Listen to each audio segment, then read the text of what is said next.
appears the township has picked these up. And to me, that's just taking money from one pocket of a taxpayer and putting it into another pocket. I doubt there is any real correspondence between township clients and the payment of these services. It's pretty interesting on page 13 of 15, you quickly realize 13 agencies are getting $5,000 each. So that shows no real correspondence to anything or any kind of really the clients getting any services for this. It's just really handing out money. And I mean, and then I noticed the mayor's summer youth program is getting $30,000. Well, I'm not quite clear how these people are township clients or school supplies. To me, this is a misuse of funds. Again, of course, I think there's a reason this is being done is for political benefit and really not for benefit of the taxpayers or anybody else. It's very unfortunate what's going on here with our tax dollars. Thank you. Thank you, Mr. Risky. Padma Rao. My comments were approved by my attorney.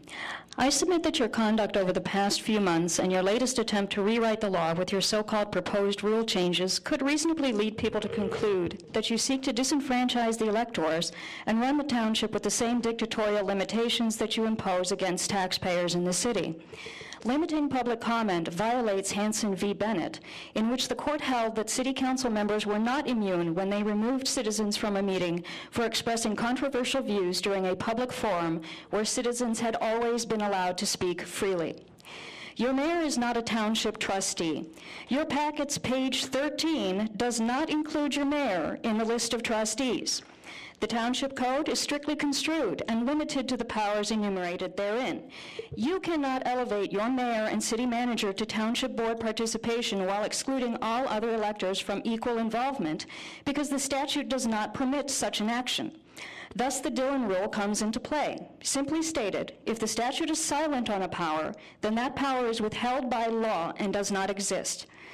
I submit that your city law department's continued interference after publicly admitting to a disqualifying conflict of interest violates Rules 1.7 to 1.10 of the Illinois Supreme Court's Rules of Professional Conduct, which have the force of law. The Township Code 60 ILCS 1/7037 states that the supervisor, with the advice and consent of the Township Board, may appoint a township attorney. I object to any and all interference by the city's law department in township affairs. According to page 8 of your packet, your Human Services Committee approved the proposed township budget on May 7th. But the Township Code 60 ILCS 1/80-60 requires that you make the township budget available for public inspection for at least 30 days before the public hearing, and that notice thereof must be given at least 30 days in advance. But May 7th is less than 30 days before today's meeting. Therefore, you fail to comply with the law.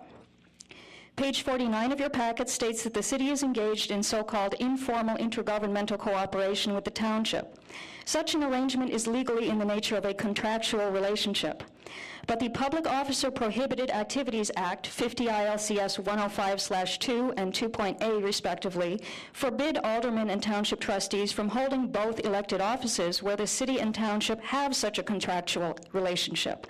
Therefore, you cannot lawfully hold both offices because you're engaged in prohibited self-dealing, a conflict of interest that the statute forbids.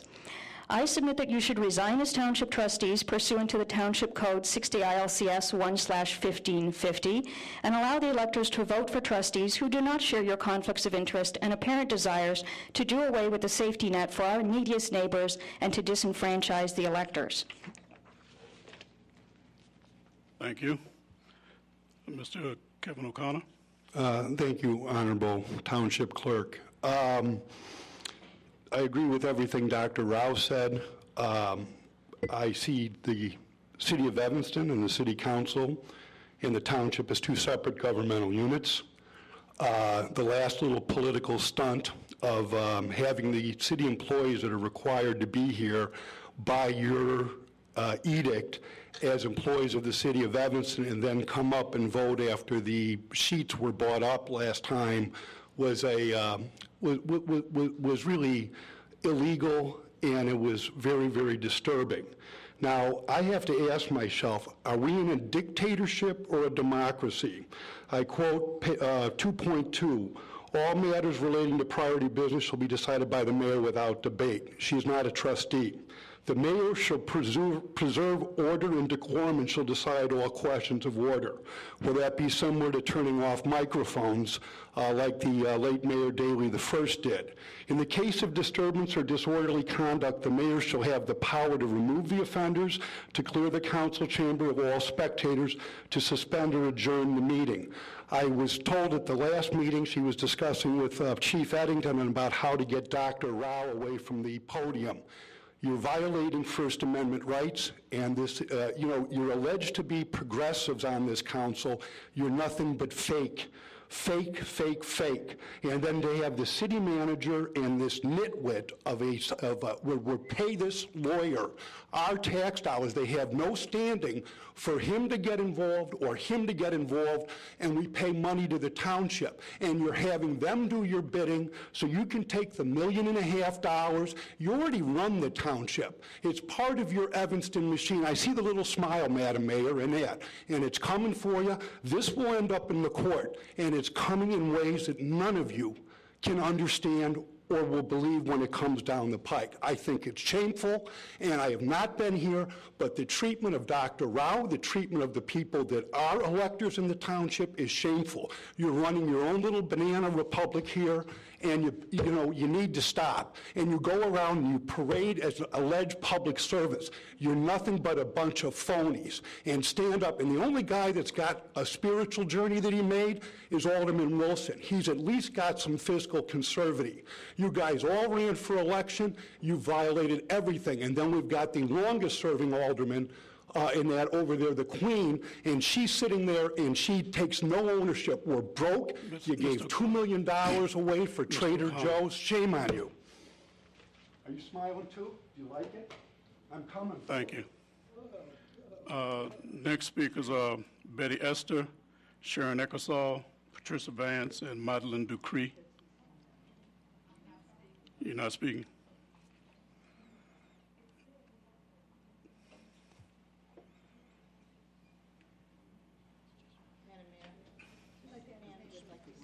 Oh, yes.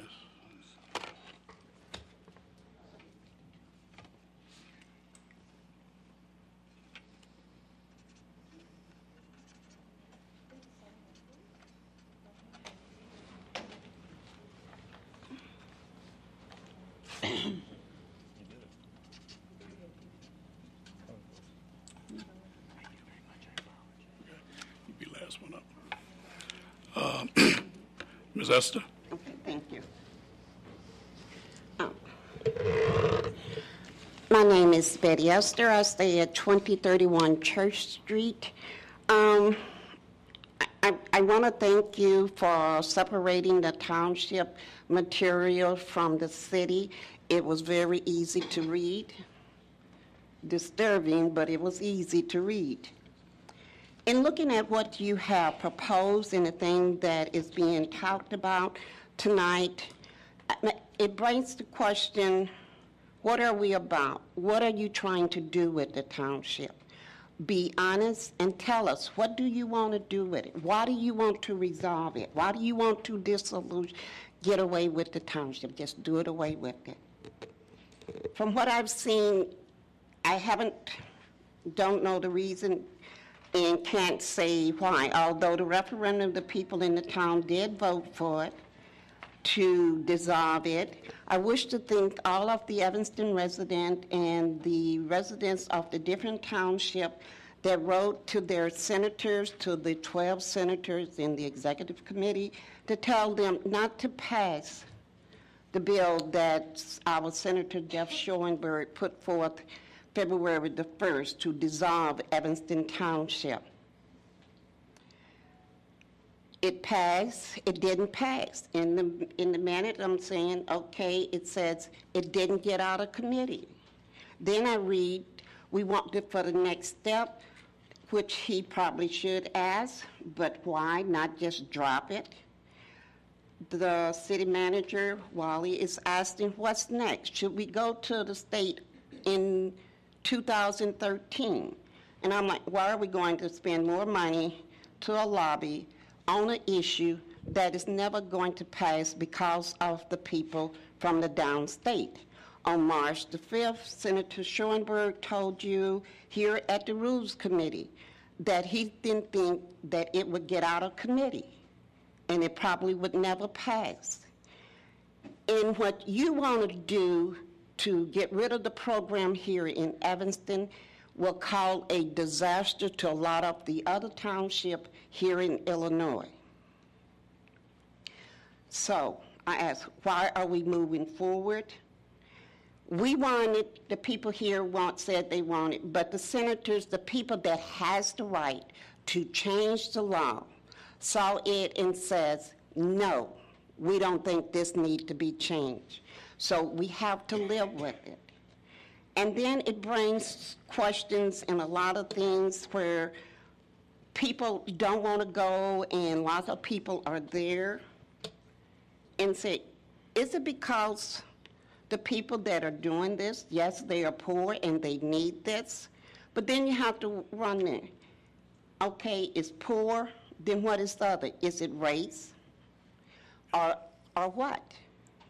We look at the things that the city have did away with that service the poor, that service the poor, has been more things that suffer with people that are of color, has suffered because of the loss of a health clinic.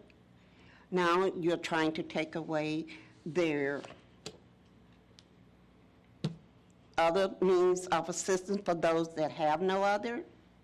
And today, learn, it's summertime. Used to have tokens for the beach. Now we have to wait for someone to give money to the city so that families can have tokens to the beach. We have the teenagers, but families that can't afford to buy them, that have little children, cannot get the tokens until there is someone to step up and to give a donation. I think that it's totally, Ms. Esther. if that is wrong, don't correct me. If that is wrong, then tell your staff what they should be telling people, because that is the word that they are giving to people that is out there in the community. So I know you're shaking your head, that is not true, but that's what they are telling the people. So they're going to call back late in June to find out. So if they can come tomorrow to get the tokens, then tell them tonight that they can come to the city tomorrow. Families that are low-income families can come to the city and get the beach token and attend the beaches, that you are not trying to make the beaches totally lily white. Thank you. Thank you, Ms. Esther. Ms. Sharon Eckersall. Mr. Clerk? Yeah, I was going to hold it until they finish. Sharon Eckersall, Okay, thank you. 2519 Ashland. Yeah. I'm addressing A4. I don't remember offhand seeing an introduction for the GIS system through the Cook County Assessor's Office. If I did, or I missed it, I'd like to know the amount. There's no amount on here, yet it's for action tonight. Also, Mayor Tusso, could I ask one little question from last meeting? Are the awards that are given out for continuous service to the township and the city, or can you leave the city or township, come back, and if you're out of it for 4 years, still get an award for continuous service? I'll answer that when the clerk lets me. Ms. Eckersall, after all of the citizen comments, we'll come back and answer all the Okay, questions. thank you.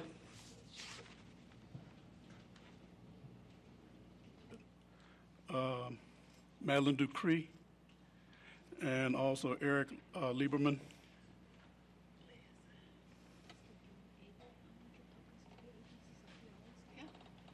Eric Lieberman, and I live on Wesley. Madam Mayor and respective council, I wrote a piece in the Patch today objecting to item A12. And the first point of my objection was you were going to do it without holding public comment. So I'm very grateful for this opportunity. My objection is probably two main points. And I have to give you a little about my background. I was chairman of a zoning board of appeals in a western suburb, and I'm familiar with... Sir, this is a council, not this a township, but it's a council one. So when we go to the council, then we'll take care of that question. This was just for the township. Oh, this is just township? Yeah. So you'll So let me keep- come back up? Oh, yes, yes. Absolutely. Okay. Let's You come need back. to sign up for citizen comment on an agenda item. It's right out in the hall. Okay. Okay, thank you. Were there any others who want to speak on township matter? Oh, Yes. I'm sorry. My name is Madeline Ducree, resident of Evanston. I'll be quick about this. I don't agree that the township should do anything until we hear from Springfield. And it's amazing how the referendum passed to dissolve the township, and you're moving right along. Whereas District 65, they said no, and they're still moving right along. Thank you. Okay. That concludes citizen comment. There are some questions that need to be resolved. First one was about going to Springfield in 2013 to lobby for getting information about dissolving the township. City manager, did you want to speak to that, or was it someone else? Mr. Clerk, members of the town board, there's an item on the agenda this evening to provide direction. So it's up to the town board now that the referendum has passed to determine next steps, and that's the item on the agenda this evening. Okay. Second one was that Mayor, okay, I'm sorry. Peter, Braithwaite, did you want to speak before? I think it was regarding the beach tokens. Okay, that's coming up next. There was also a mention that Mayor Tisdall spoke to Chief Eddington to remove Padma Rao from the council session. Madam Mayor, you want to speak to that? Thank you, Clerk Green. Yes, I do. That is absolutely untrue. Simple. Third was about the obtaining of beach tokens before evidently is not presented, or people misunderstand what's going on with the beach tokens. Who would like to speak to that? I would. I'm sorry. Who else wants to? Dolores, go ahead. Is that a city or township issue? That's what I was trying to ask. Oh, okay. It's a city issue, but for the past, I don't know how many, 5 years or more, we have given out more than 1,000 beach tokens for families, and they are given out by Family Focus, YOU, and other not-for-profit agencies in town, so that no one has to fill out a form or qualify for them, because the agencies already know who needs them.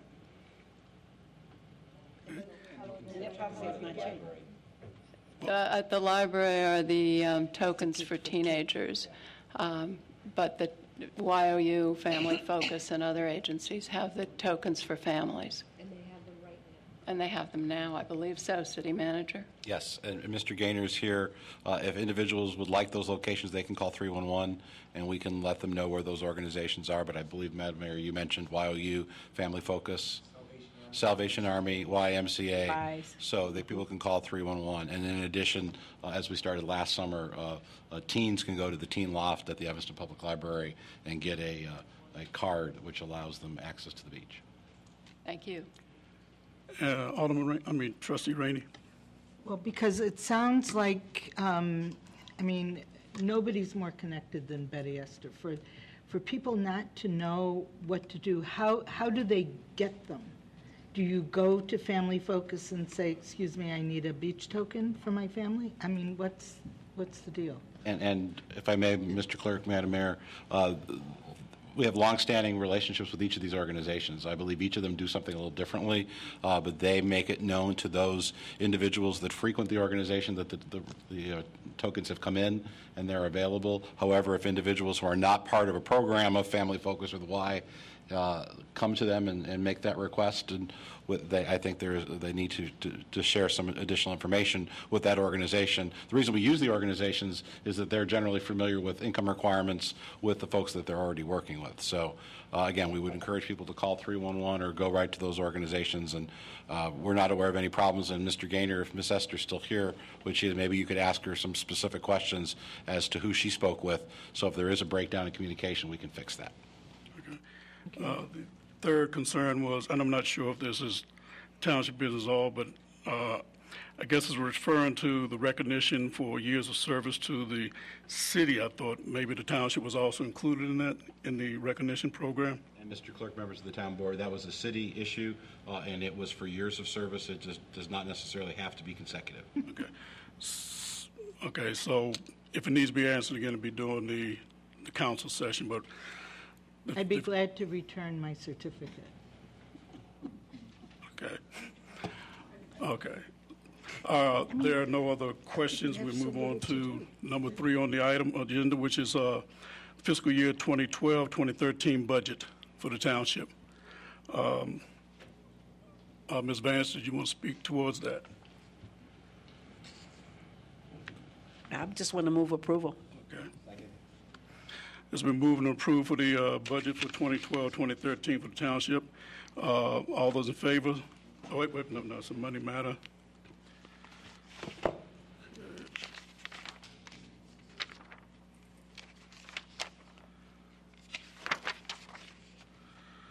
Trustee Braithwaite? Aye.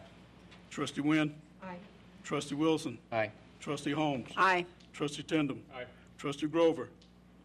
Oh, sorry, jeez. Trustee Rainey? Point of information, Yes. what are we voting on? On the budget? Budget for the township. Are we voting on introducing it, or are we voting on passing it? And speaking of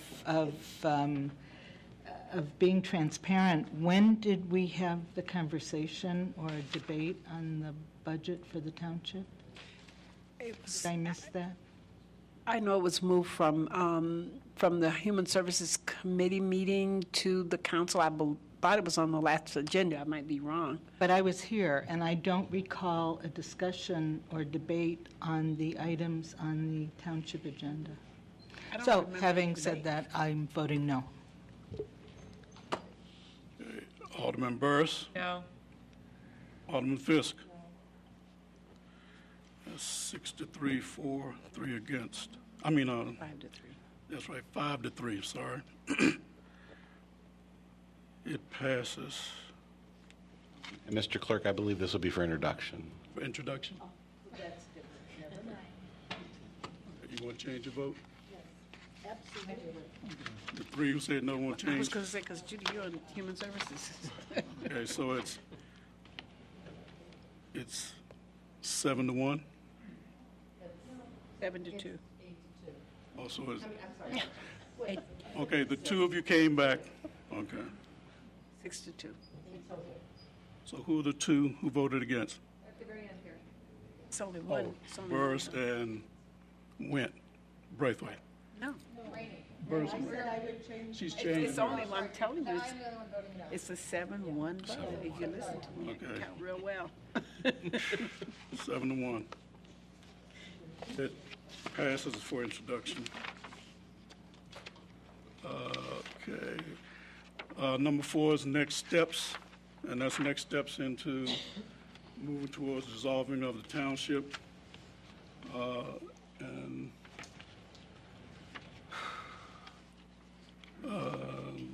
do I hear a motion to move the proposed next steps? For the discussion of them. For I the mean, discussion. there were recommendations from the staff. I think there were like 4 or 5. Madam Mayor? Let's Right. go through the recommendations. Alderman Rainey, Trustee Rainey? Yes, thank you, Clerk Green. The only next step that I would support in terms of the township is to figure out the policy for providing general assistance, personal and housing expense, and move on. I don't support providing for any of the other things that the township does. I would support an intergovernmental agreement with Larry Suffredin's office to provide for assessor services. And further, prior to supporting this, prior to implementing this, I would highly recommend that we order as trustees an audit of the township services so that we can find out really exactly what is being done there, and especially an audit of the client role. I would be very interested in having that information. I think we need it in order to go forward. Any other discussion? Am I light on? Trustee Burris? I don't have my light on. Hold in tandem. And I have mine on. Trustee Holmes? Well, I would certainly want to recommend that we consider recommendation number 3, based upon actually that we don't have the support in Springfield, or we don't have that, and I understand that there's some other things that we might be able to do. I certainly would support Alderman Rainey in terms of if you want an audit. I'm sure the township would not object to that, to have an audit of whether their population or the physical management of the township. So I would support that, but I would recommend that we do recommendation number 3. How is it? I would second, if that's a motion, I would second Alderman Holmes's. Tandem? I was going to second Alderman Rainey's support of number 2, an intergovernmental agreement working toward the lowest cost possible, or highest savings. I was actually going to also second going with number 2. I think we had a serious mandate from the voters, and we should listen to what the voters are asking us to do, and I think number 2 comes closest to doing that. The number 1 would be great if we could achieve, but I do not believe we can achieve that in getting support in Springfield, so number 2 is the best second option. Anyone else have any more comments? I do. Alderman Rainey? Yes, my proposal is not exactly number 2. It adds the audit, and I think we need to do that first to find out what exactly is going on in the township, how things are being administered, who's getting served, and then go forward with number 2 in terms of we have absolute moral and I think probably legislative obligation to provide for general assistance, both personal and housing assistance. But all the other things, I'm not sure we have an obligation, because I think many of the other things that are done are probably duplicated elsewhere. And once we find out what is going on, how services are rendered, then I think we can go forward. But I don't see how number 3 is any different than what's happening now. So I think number 1 is just a waste of time. The legislature is not going to do anything. If you read the township perspective every month that comes, it is a huge group of mostly older white men lunching and dining and breakfasting, and it is a huge lobbying group, and there's no way, absolutely no way, the Illinois legislature is going to abolish townships. So, Trustee Burris? No, I would already. Trustee Holmes? Well, Alderman Rainey, I do see some differences in terms of what's going on now versus what is in number 3. I think that they are making moves to do some of the recommendations that came out of Human Services and things that have been expressed in terms of trying to cut costs and to work in cooperation or in partnership, I think, with the city. So I think that's being done, and I think that is certainly not being disrespectful of what the voters wanted. the whole idea of the audit, and I certainly support that, and I think that if you wanted to hold the rest of it and go for the audit first, I certainly could support that, but my support is for number 3. Is there any more discussion on this item? So what I understand is that you would approve, those were approved to have an audit first and then go to number 2, which states draft an intergovernmental agreement between the City of Evanston and the Township of Evanston for the provision of township services.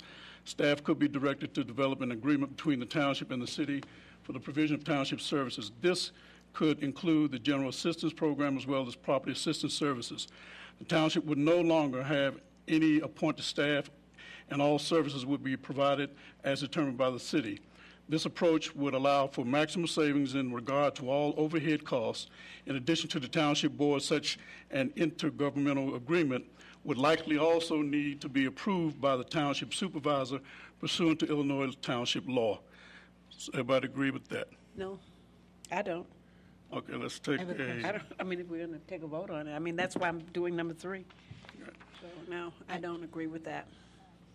Okay, so... Point of order. Do we have 2 motions on the floor right now, or 1 motion on the floor? We have 2. We have 1 motion with 2 seconds and 1 motion with 1 second.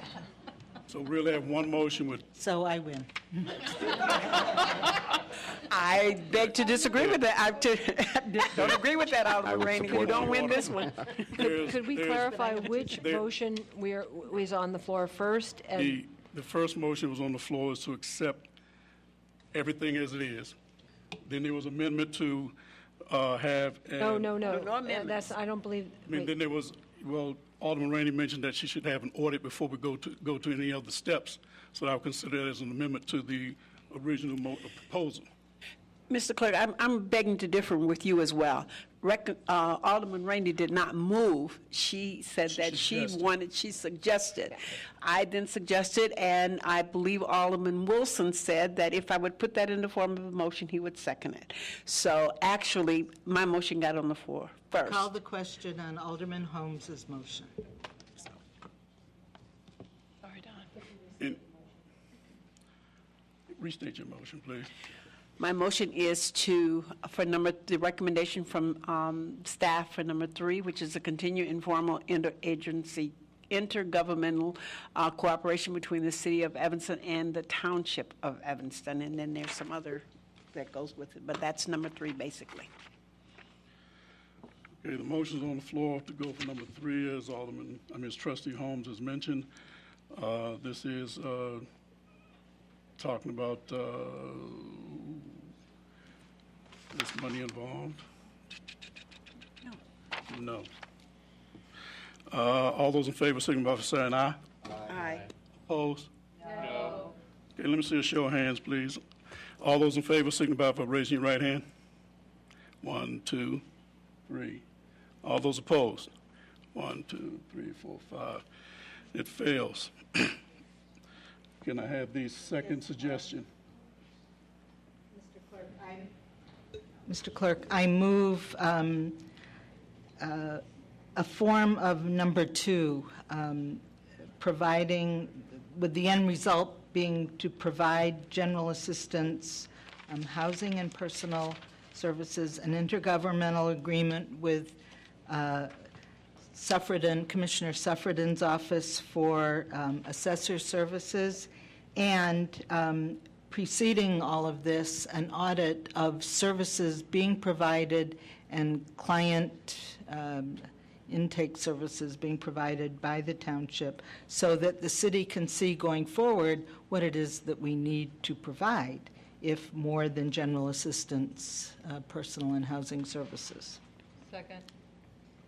Okay, been properly moved in a second. And when I say audit, it has nothing to do with the finances. We already have financial audit. Alderman Wilson? I want a question. Trustee Wilson, I'm sorry. Thank you. Frankly, I don't really see why we couldn't proceed with both. It seems to me that item 3 is really just, in essence, a precursor to the implementation of what we would be doing in number 2. So I think we should be suggesting that both tasks be undertaken at the same time. To my motions. Can I ask a question? What was that? I said I don't accept that as an amendment to my I'm motion. not making an amendment And to I the motion. think probably going forward, until we do something, we do interact. We are the trustees. We keep forgetting that we are the trustees. So going forward, we have to interact with the township, because we have township government.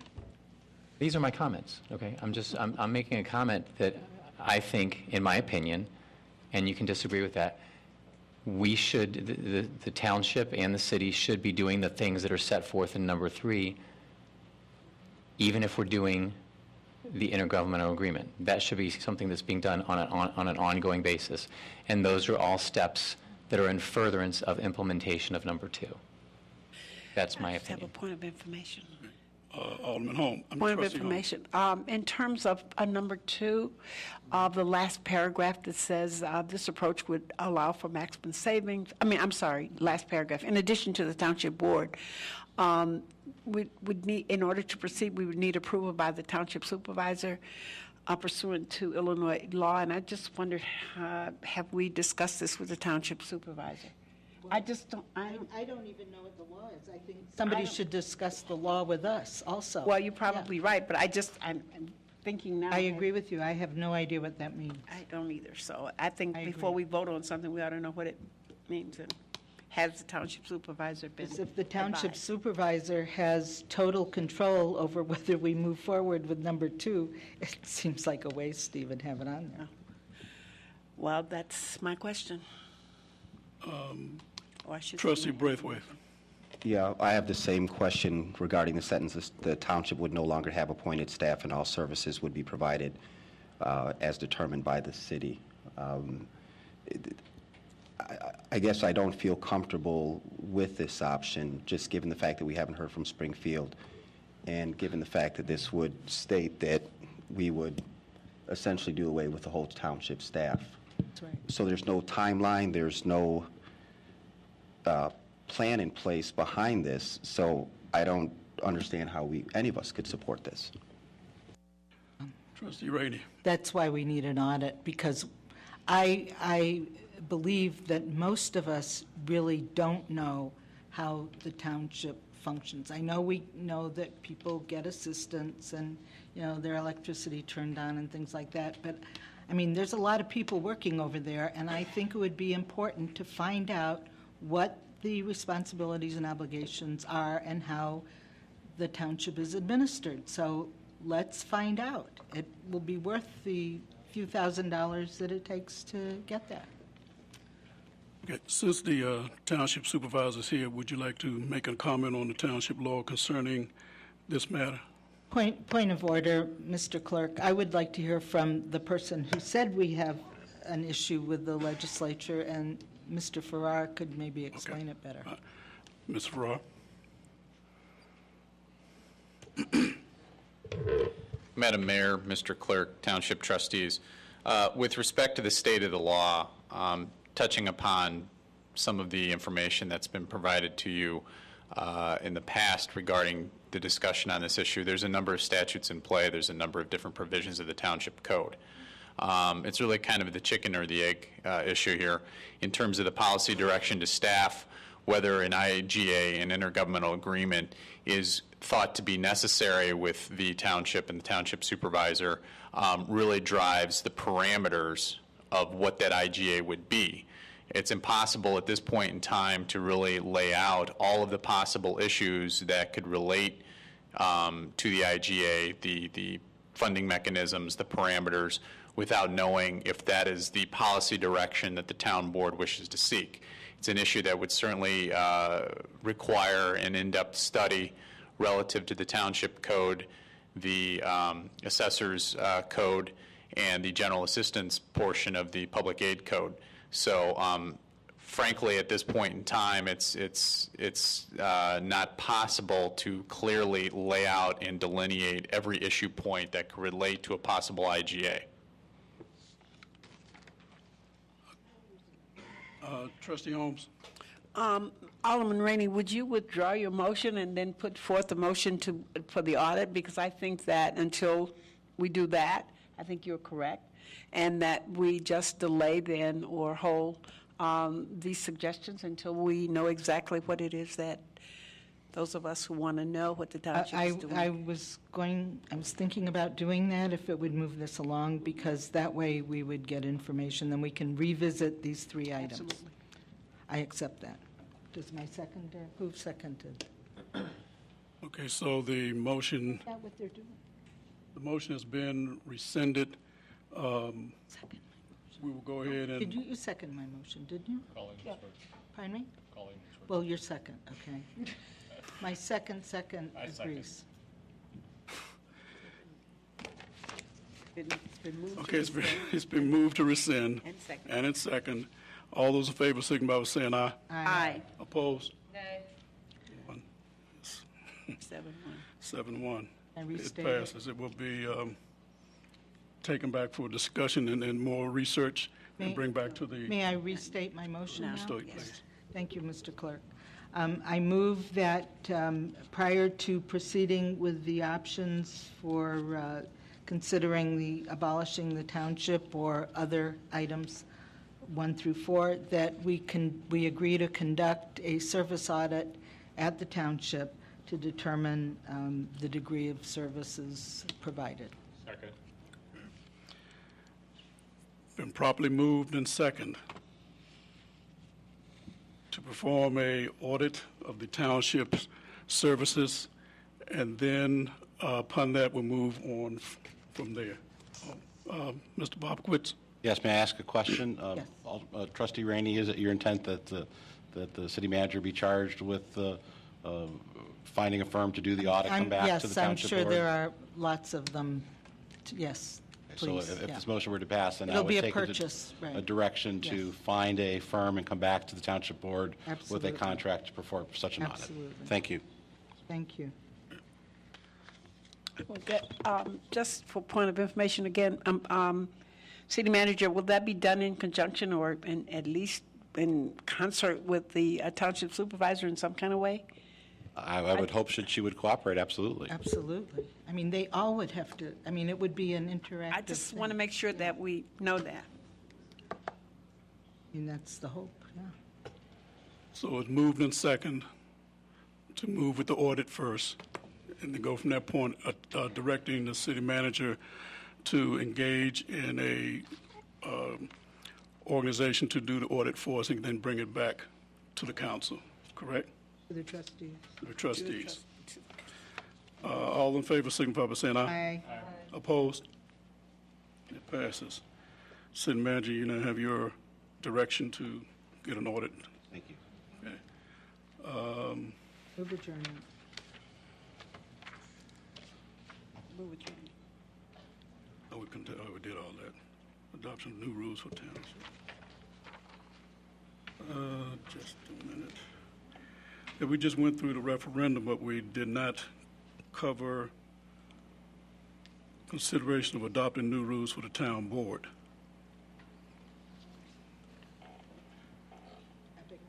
There, we have not discussed consideration of adopting new rules for the town board.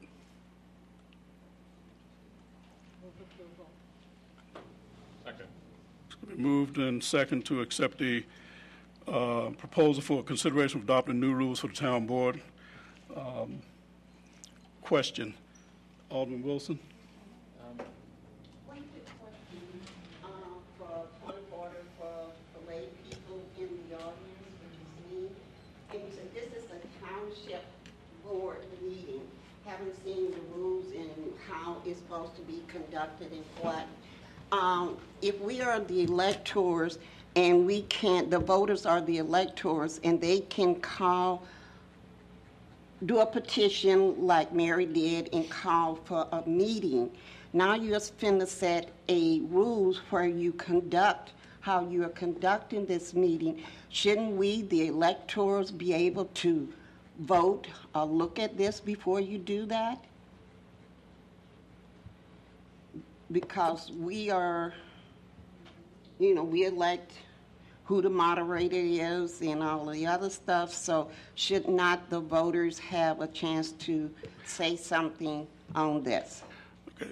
Ms. Esther, you are correct, but that would be with the annual township meeting. This is a township board meeting, so it's a difference between the township board and the township annual meeting. Now, if you did do a call by petition to call a special township meeting, then yes, you would then have the chance to vote for a moderator, and also at the annual township meeting. But for the township board, then the board will set up the rules and regulations for the board. So the board set up the rules and regulations that governs how the board should act and how the board will then interact with the electors or allow the electors to interact or say something before the board, correct? Yes. That doesn't seem fair, but fine.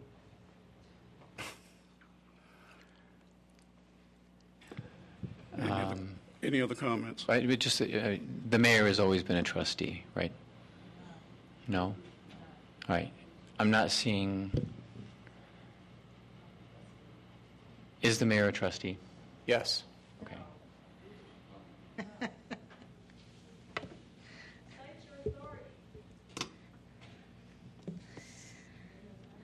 The mayor is a trustee?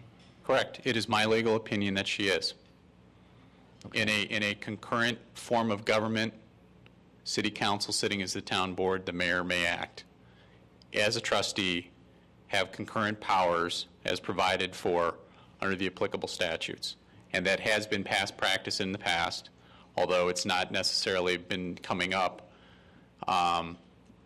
in this forum because the issues have developed and evolved to a certain extent in the past 2 years.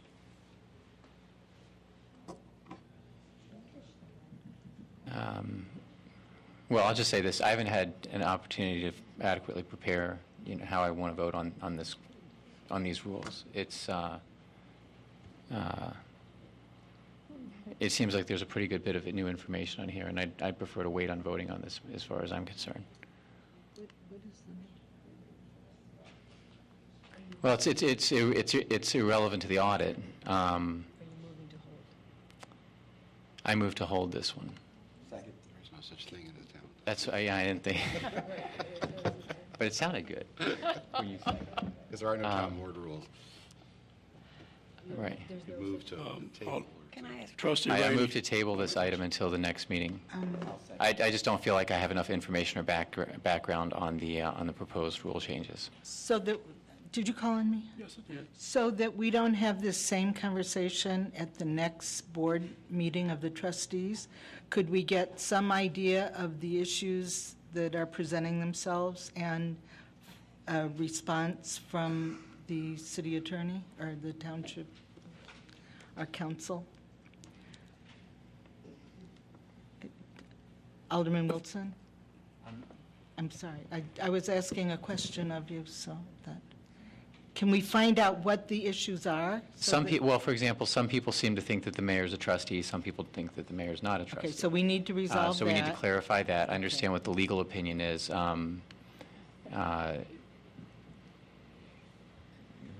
Did you think yourself a trustee? The reason I'm asking these questions is because I otherwise trust we'll our sit here. attorney, Mr. Farrar. We'll be having the same, we'll be at a And standstill. he has researched this. Right. I just would be more comfortable with the research being provided to us, so we can make an informed decision. All right, just so we know. Trustee Holmes. I was going to ask some similar question what Alderman Rainey said. I was questioning under 2.5, with the city manager as our special liaison. I know that if I remember correctly, when we were talking about legal counsel, that Mr. Farrar had to excuse himself because he wasn't able to, and I'm just wondering, would the city manager also be in that? I mean, I see it here, but I'm wondering, would that be in conflict in any kind of way, so that we wouldn't have to, have that come up from the electors, as an issue? And Alderman Holmes, other township trustees, I am the provocateur for these rules because I have sat with you for 3 years and seen the Township Board struggle over procedural issues that seem to that could be resolved by having rules. And so, Oh, no, I understand that. So the role of the city manager in a coterminous township is a unique one. This language here, my responsibility would be to the town board. So I would not have other responsibilities that the attorney and the clerk have to the township. I have no formal role with the supervisor or the assessor. My role would be only to the township board. Okay.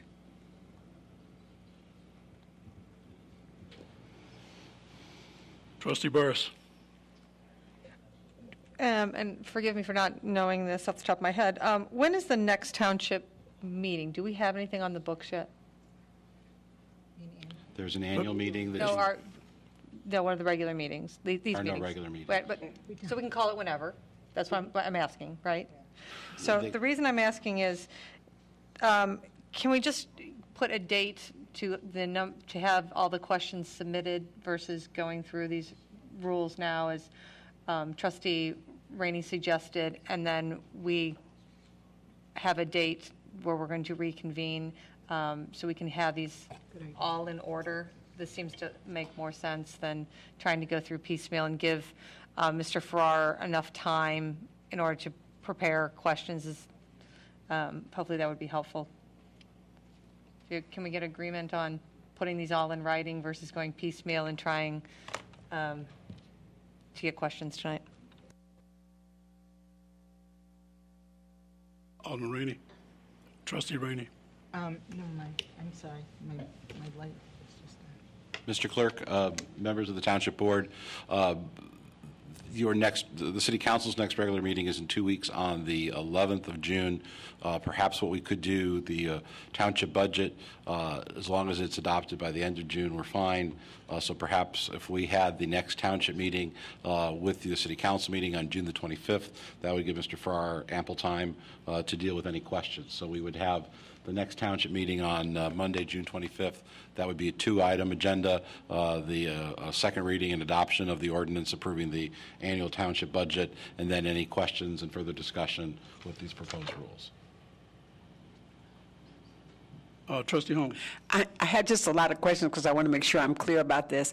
So then the role of the Human Services Committee, where we normally talk about township issues and things, will any of this come back to the Human Services Committee before we bring it back to the council? I'm not back to the board, the township board, or we're just not going to go through that process? And Trustee Holmes, members of the Township Board, that's really up to you. We brought the rules here this evening knowing that there was a full meeting to get some feedback from. If you'd like to refer this back to the Township Committee, which is the City Council's Human Services Committee, their next meeting is a week from this evening on June 4. I don't know that we would be able to make significant progress. So you could then put this off until the July meeting, July 2nd, and then have this come back to a special meeting of the township at some time after that, and then just do the budget separately, if you would prefer to do that. But that's really up to you all here. And my reasoning for asking, I was thinking that would be a vehicle for electors to come and have a discussion with the committee, get some input there. Ms. Esther said not having seen it, some of the people haven't, and we would have much more time in committee for discussion than we might have at the town board. So I'm just wondering, would that be a way to help get, maybe issues straightened out before it was brought back to the whole. And Trustee Holmes, if it's the will of the board, we could have this be on the Human Services Committee of the City Council on Monday, July the 2nd, and then come back to a special township meeting later in July, and then we'll bring the budget back at your next regular council meeting on June the 11th, if that's the will of the group.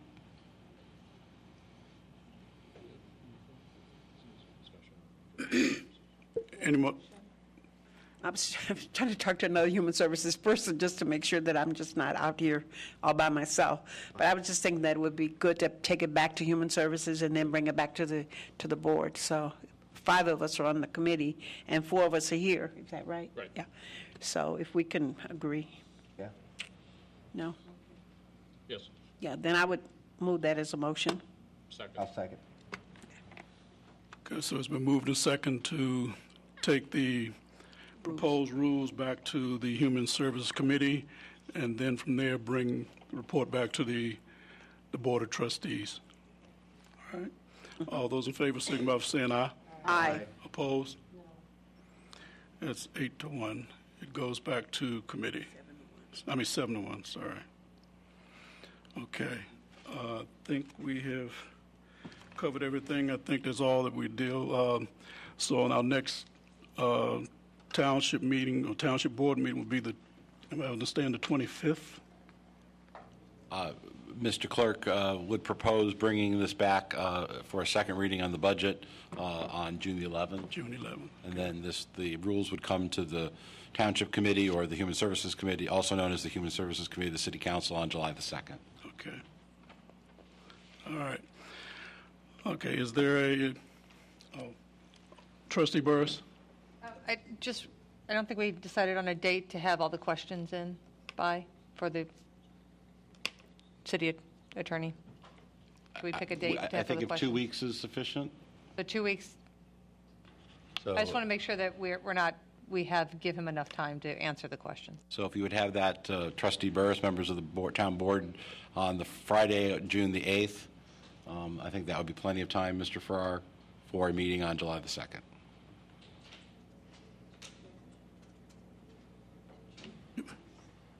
June 8th, July 2nd. Okay, everybody in agreement with that? Okay. Since we've come to the conclusion of all the business for the township board, may I entertain a motion for adjournment? Second. It's been properly moved and second to adjourn this township board meeting. All in favor, signify by saying aye. Aye. Opposed? Carried. Meeting is closed at 8:30. Going into the council now. Welcome to the Tuesday, May 29th meeting of the Evanston City Council. First item on the agenda is the mayor's public announcements. I regret to inform you of the passing of former Honorable Attorney and Alderman Roosevelt Brew Alexander on Thursday, May 25th, 2012 at St. Francis Hospital. Flowers or other floral arrangements can be sent to the church. Funeral arrangements are as follows: homegoing service at First Church of God Christian Life Center, located at 1524 Simpson Street, Evanston. Friday, June 1st, 2012, visitation 10 to 11 a.m., homegoing service 11 to 12. Burial to follow immediately. Repast will follow burial at Family Focus, 2010 Dewey, Evanston. Our condolences go out to the family. Next is a happier note. Congratulations to Northwestern University's women's lacrosse team for their 7th national championship.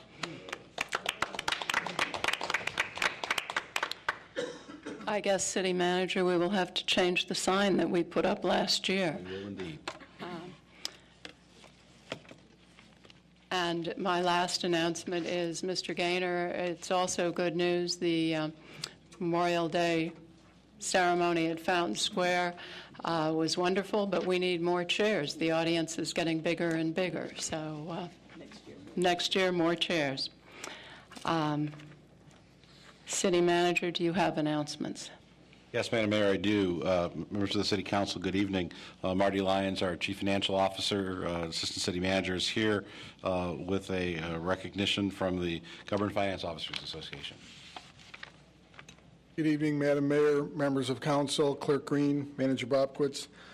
Tonight is my pleasure to provide the city and the city's accounting department also with the Certificate of Achievements for Excellence in Financial Reporting. This award is given by the Government Finance Officers Association, and it is of the Government Finance Officers Association of the United States and Canada, and it is an award given to municipalities that achieve the highest standards in governmental accounting and financial reporting. We have received this award for approximately 30 years. I counted it 2 years ago, and I'm pretty sure I said it was 29 at that point, so I'll stick with the approximate 30 years of receiving this award. And one of the biggest items that is included in this award is always maintaining a 10-year history of a lot of our vital statistics within the annual financial report. And I'd like to present this to Hitesh Desai, who is our accounting manager and has been so for the last several years, and it is his team, Hitesh, and 4 members of his accounting department who are instrumental in receiving the award every year. So thank you, Hitesh.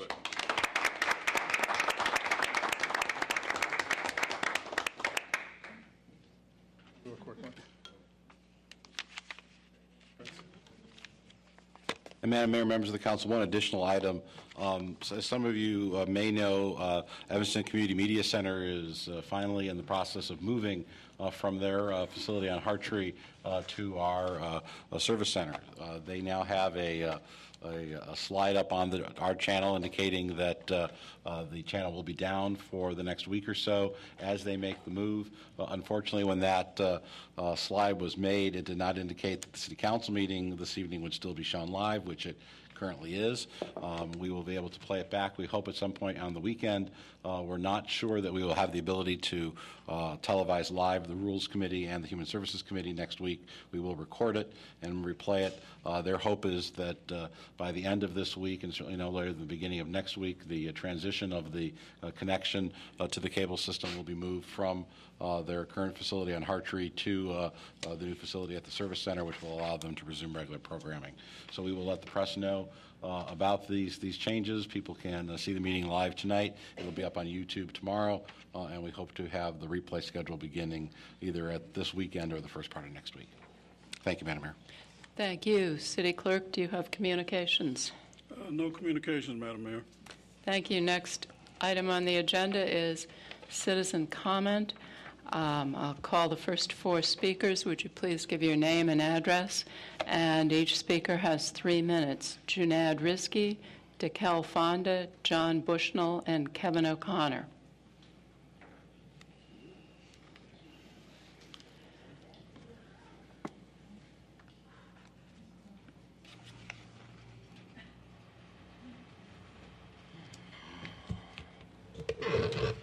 Okay.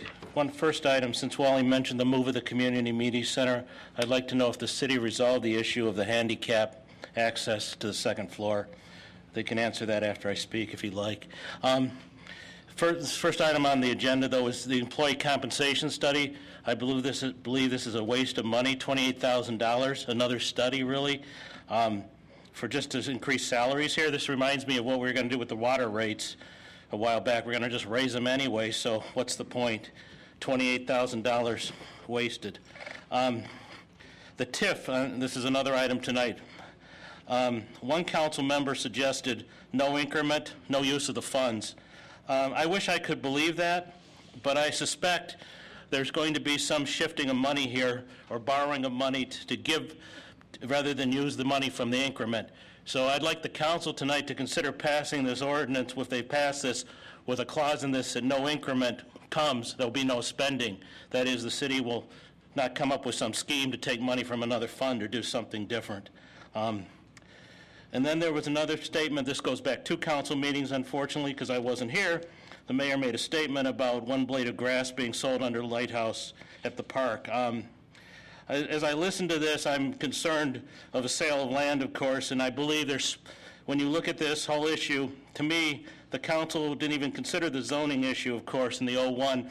This is spot zoning, to take a piece of property basically surrounded by public parkland and turn it into a private use. To me, it's just spot zoning. And I suspect you'll suspend the rules on this. What troubled me also was about the RFP for this, of the so-called potential bidders. It sounds like you're tailoring the document, basically, and that, to me, to these potential bidders, that sort of is creating what I would call an unfair bidding process. And this is not too uncommon. I see staff here do this. I recall this about 2 years ago when staff basically took a higher bidder for $100,000 more. It's very troubling to me. Let me end with 2 meetings ago, I asked what would be next year's effective tax increase. I did not get an answer. I got a bunch of statements. I'll ask the same question again. And there's a very simple reason why I keep on asking this. The city had $888 million in debt, basically, and council members continuing to approve some of this spending, basically out of know every time they pass this that we're going to see a large property tax increase and other fee increases. So if you have that in mind every time you pass these things, then we would know that you understand what you're doing here. Thank you. Thank you. Good evening. DeKel Fonda. I live on the 1200 block of Darrow Avenue, 32-year resident, mostly in the second ward. And I realized that 2 weeks ago you had public comment about the TIF, and I apologize that a few of us are representing the neighborhood and the business association tonight because we weren't unaware that you were having that discussion. We would have been here for that discussion. But we think it's really important that you hear from the representatives from the neighborhood that surrounds the plaza, that is contingent to that plaza, as well as from representatives from the West Village Business Association, which has finally developed over the last 2 years. All of us, neighbors and business owners, have done a lot of work and have waited a long time for the revitalization of this plaza. So we want to be sure that you all know that we support your efforts to do whatever you can, if it takes a TIF, whatever it takes, to ensure that this plaza finally turns around. But I want to add to that I believe, and many of us believe, the plaza needs to also be a reflection of the neighborhood that is contingent to the plaza and surrounds it. There's an article in the Daily Northwestern this week on Friday. You have a fly that's really bugging us here. In fact, the journalist who wrote this article is here tonight. It's a lovely article about the Dewey Darrow neighborhood and the 3 generations of organizers and families who have lived there through the transformation of that plaza. And in it, there's a quote that says, when people think about Dodge Dempster, they think, Dodge Dempster, oh, payday loan, fast food restaurants, an empty shopping center. Nobody comes in to see the richness of what's here. And that is a point that continues to come up in focus groups that the business association and the neighbors have held for 2 years. And that is, and I know that all of you are aware of this, the perception of Dodge Dempster, which is that it's not a safe area, that it's high crime, that it's not family friendly. And when we're talking about bringing in business to this plaza, our feeling is that that perception needs to shift. And the way for that to happen is through really deep PR and marketing. Now, I don't know how you run a TIF, and I don't know if there can be contingencies in a TIF that either the city or the new owners of the plaza invest money in deep marketing. I'm not talking about finding big box stores or small businesses to come in there. Yes, we need that. But we need to shift a perception in order for those businesses to want to come. So that's the caveat, and that's what I want to leave you with. We are very supportive of this. But I believe that there needs to be a PR component that is in some way incorporated into what you are trying to do to revitalize the plaza. Thanks. Thank you.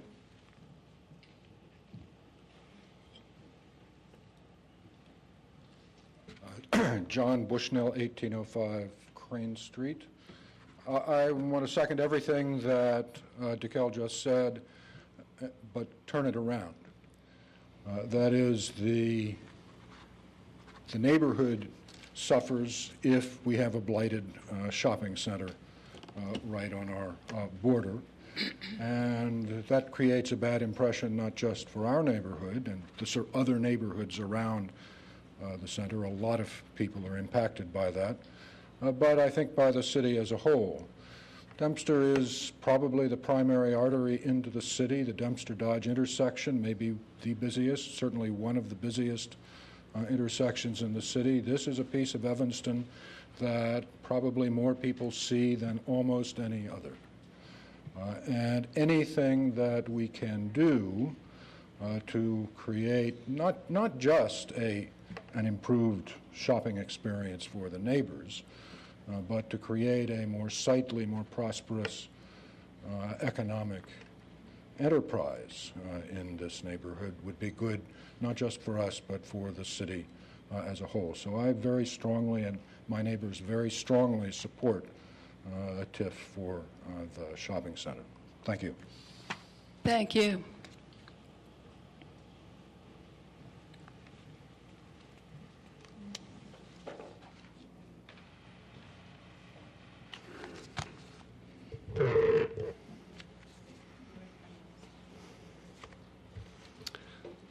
Kevin O'Connor, 1227 and a half Isabella.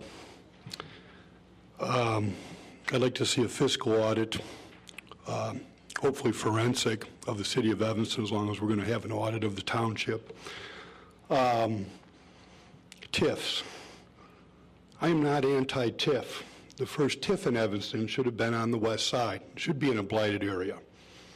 As far as the Dempster Dodge TIF, the purchaser from Joseph Freed paid $8.1 million, and my memory's a little foggy, but it was market valued at $11.1 million to $12.1 million. I don't know why we have to get involved in privatizing profit and socializing risk. We did this with sales tax rebates with Joseph Freed. Joseph Freed is now gone. Okay, the big problem is some of our longer-serving politicians didn't do anything for jobs. The TIFs went downtown. They looted our tax base. The developers got rich. The connected lawyers got rich. I understand Dempster and Dodge. I have family members that live over there. I know people that are working over in that area. But I am sorry. This is something that it is not blighted. All the streets are fixed around it.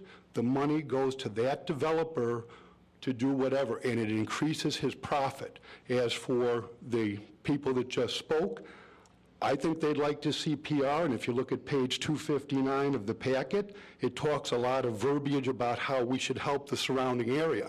However, the TIF money must stay within the TIF district, and I think this is a terrible idea.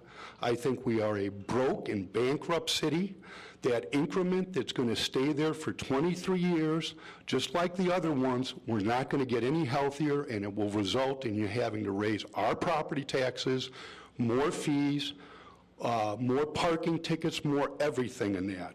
And I would add on one other note, I read in the packet on the Ward 8 bites, the accountant, the lawyer, and architect, none of them were from inside Evanston. They're all outside. I see the menu in there. It's from $5 to $13 for the small plate. So my question is, since we're giving $380,000 of our money to this private venture, does a link card qualify for the poor in our town to have the fat life at Ward 8 LLC? Shameful, guys. And if you do vote the TIF in, I can guarantee you I'm coming public with about the TIFs, and it's all coming out very shortly. Thank you. Thank you.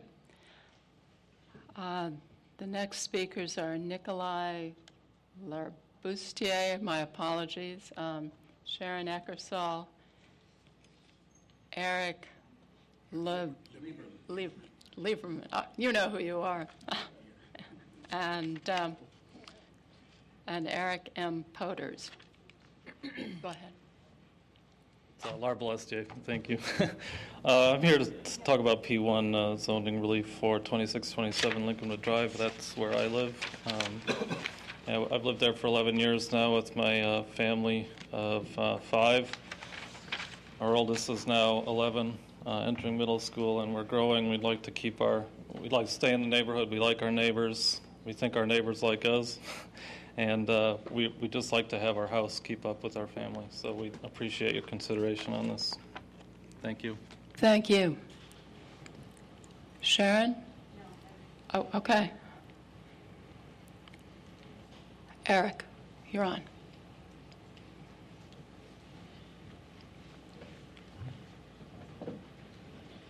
Thank you, Madam Mayor, for asking me back for part 2 of my comments.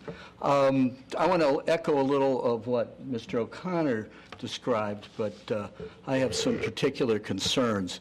I've been an attorney for 35 years, and I've been the chairman of a zoning board. And I know often there's negotiations and representations that go on before a transaction occurs. So to the extent there were discussions or promises made by anybody in the city regarding the granting of a TIF for Dempster and Dodge before its acquisition, I would ask that that be disclosed so everything's in the light of day. The other thing I know is that this developer, this owner, is very accomplished. They're wealthy. They've done a lot of successful projects in the Chicago area. They bought that project knowing it was going to take improvements to make it capable of supporting smaller businesses. They knew about the nature of the neighborhood. I have no doubt that they took that knowledge and negotiated a better price because of it. They don't need a tax increment. They bought this knowingly and aware of the issues. And I'd ask you to consider that when you vote this tonight. The other one, in a pet project, if you are handing out money, there's the old CVS, and I was there when it was built as the Red Owl at Oakton and Asbury. It's blighted. It's been empty for years now. There's nothing in the space. The neighbors have to stare at this light all night long. Something needs to be done. I've talked to the Economic Development Board about it. I'm not sure anything's happening, but thank you. Thank you. Go ahead.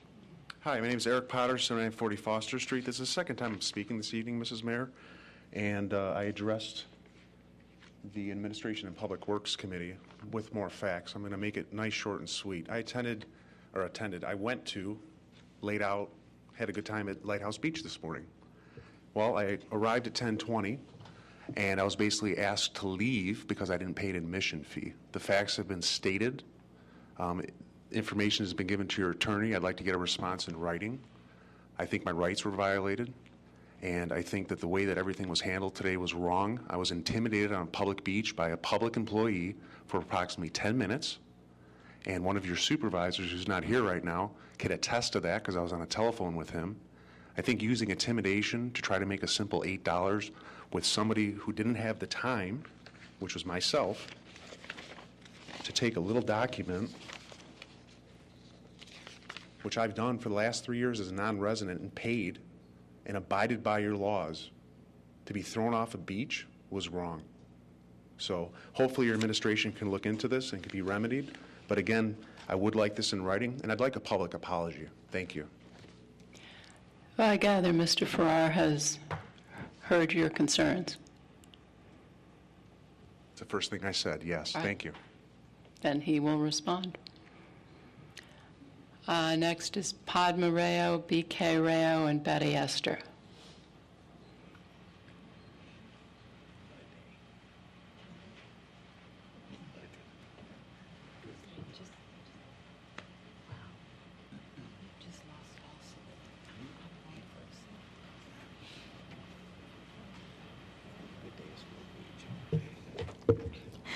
Padma Rao, 2246 Sherman.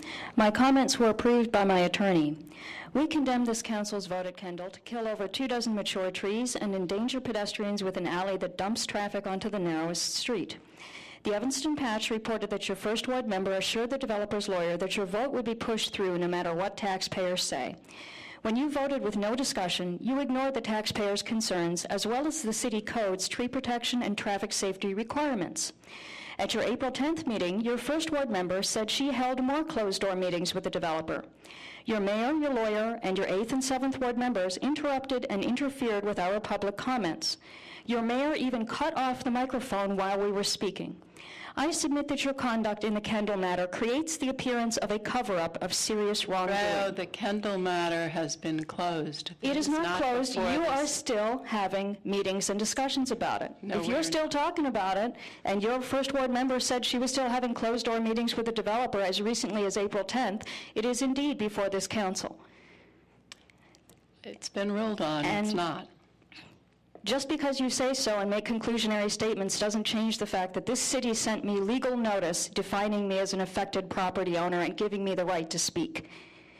The developer's lawyer stated that Holland and Knight was hired to sue the city, but the same firm was paid tens of thousands of tax dollars to represent the city in litigation and was still being paid by the city. Rules 1.7 through 1.10 of the Illinois Rules of Professional Conduct forbid such double representation against a current or former client, and as Illinois Supreme Court rules, they have the force of law. Your first ward member championed the project, but her son works for the same law firm that the developer hired to sue the city. The U.S. Supreme Court condemned such a conflict of interest in Nevada Commission on Ethics versus Kerrigan. Not only did you fail to protect taxpayers' rights and funds in the face of these conflicts of interest, you attacked us for bringing them to light. I submit that your conduct regarding these conflicts of interest creates the appearance of a cover-up of serious wrongdoing. Your lawyer continues to participate in township issues after admitting to a disqualifying conflict of interest. I submit that you continue to fail in your duty to protect the township against this conflict of interest, and therefore you are not worthy of taxpayers' trust with the general assistance money. I further submit that those funds are the safety net for our neediest neighbors, and that your threats to interrupt the community's lifeline is utterly unconscionable. You give lip service to so-called green initiatives and to being a Tree City USA. I submit that those who voted to kill over 24 mature trees in a one-block area for no reason do not deserve any awards. They deserve condemnation. Protect the trees and pedestrians at Kendall as the city code commands. Stop being abusive to taxpayers who disapprove when your actions harm the community and cost tax dollars. It is our right to object to your wrongs. See you all next time. Thank you.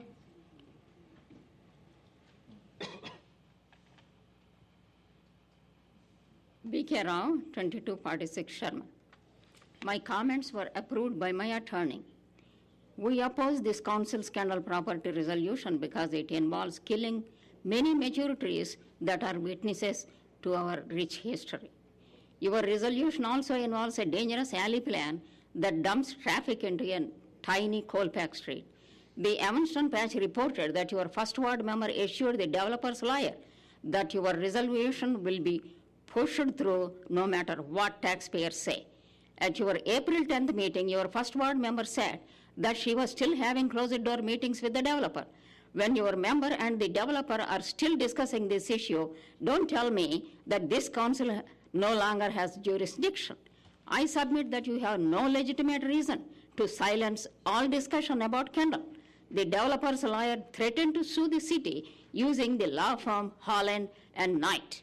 You gave in to all the developer's demands and totally ignored the taxpayers' concerns.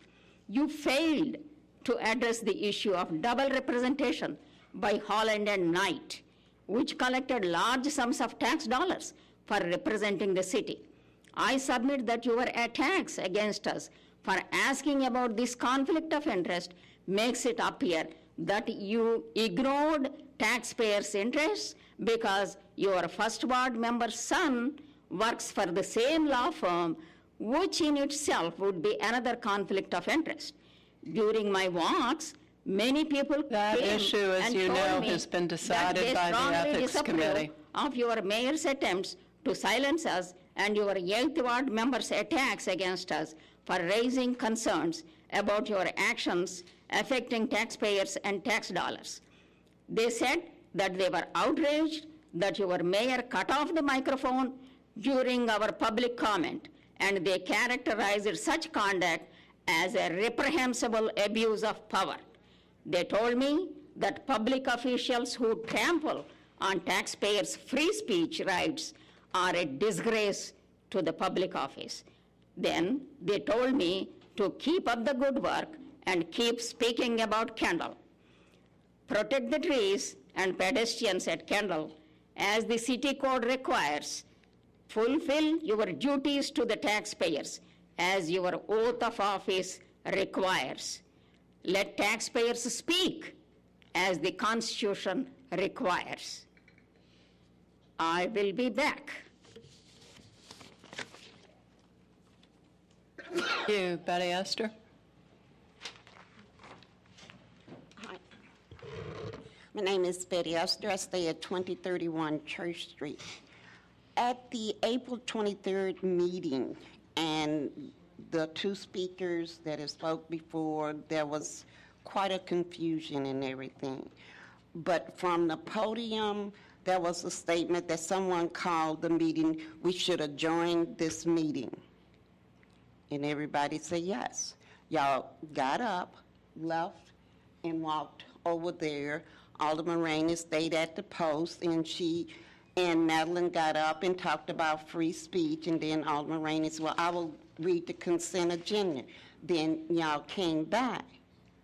In doing that, one act you did not take place according to Robert's Rule of Order.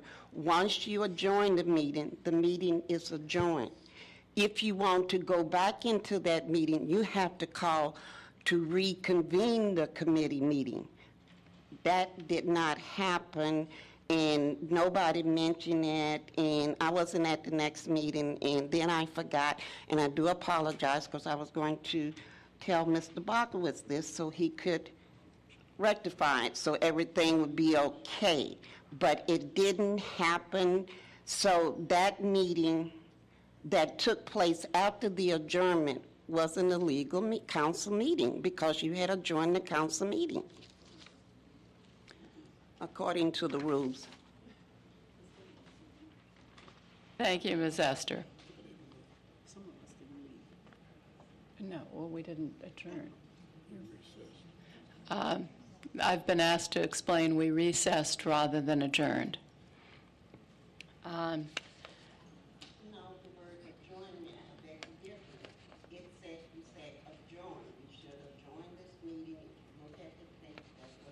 Okay. Alderman Rainey, could we have the consent agenda?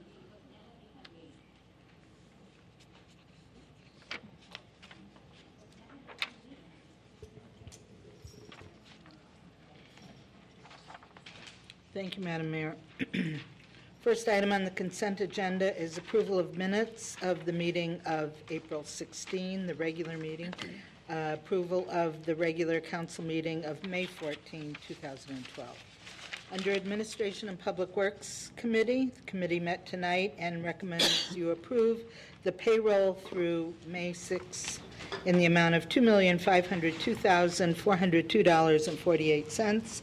The City of Evanston bills through May 30th, 2012 in the amount of $3,730,944.71. The committee asks and recommends your approval for authorizing the city manager to execute an agreement with E-Town Tennis, extending the tennis program contract through November 30, 2012. All expenses for this program are covered by participation fees. We ask your approval to authorize the manager to execute a contract with Evergreen Solutions to conduct a comprehensive compensation study for all non-union positions within the City of Evanston. The all-inclusive cost for their service is $28,000. We ask your approval also to authorize the manager to execute a one-year extension for the purchase of claims administration services from Cannon Cochran Management Services for automobile liability, general liability, and workman's compensation at an estimated cost of $97,375 for the contract year March 1, 2012 through February 28, 2013. We ask your approval also to authorize the manager to execute a contract with ThermFlow, Inc. in the total amount of $285,875 for fire stations number 1 and 2 mechanical systems improvement and really replacement project. We ask your approval also to authorize payment for the 2012-13 dues to the Northwest Municipal Conference in the amount of $24,784. We've been member of the Northwest Municipal Conference since 1978. The committee has approved and recommends that the council authorize the manager to renew the annual sole source software license with Gale Senage Learning for library reference database services in the amount of $21,000 for the 11-month period ending April 30th, 2012. We ask your approval also to authorize the manager to sign an agreement which this is more or less housekeeping, an agreement with the Cook County Assessor's Office for access to GIS, Graphic Information System, data. Next is a resolution that the Transportation Parking Committee and staff recommend that we approve Resolution 41R12, which authorizes the manager to enter into lease agreements with U.S. Postal Service for parking of Postal Service vehicles in Lot 25 and Maple Avenue Self Park.